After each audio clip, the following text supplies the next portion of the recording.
ADHD and anger, this is something I wish I would have known. When it comes to ADHD and it comes to anger, anger and temper and that raw emotion feeds our dopamine receptors. There's things that naturally create dopamine, such as sleep, diet, exercise. Things can create dopamine for our brain naturally, and anger is one of those emotions that can help create dopamine.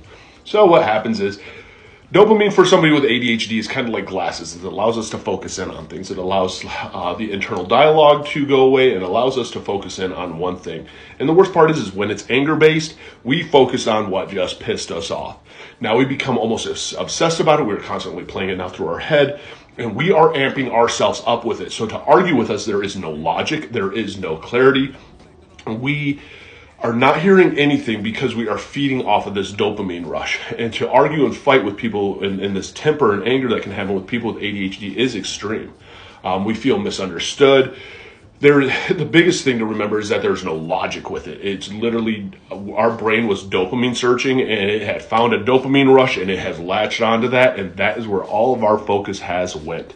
And it is one of those that I got diagnosed ADD at 13, re-diagnosed ADHD at 17, and I have learned that when stuff does set me off to walk away so I can get into a more logical mindset to actually think something through so I don't become very reactive. Because unfortunately, a lot of the damage happens when we become very reactive.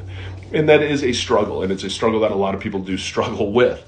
So if you do struggle when it comes to anger and temper, before you go off the rails, walk away, take a breather for 5 minutes, and come back, and believe me, it will save a lot of friendships and a lot of relationships.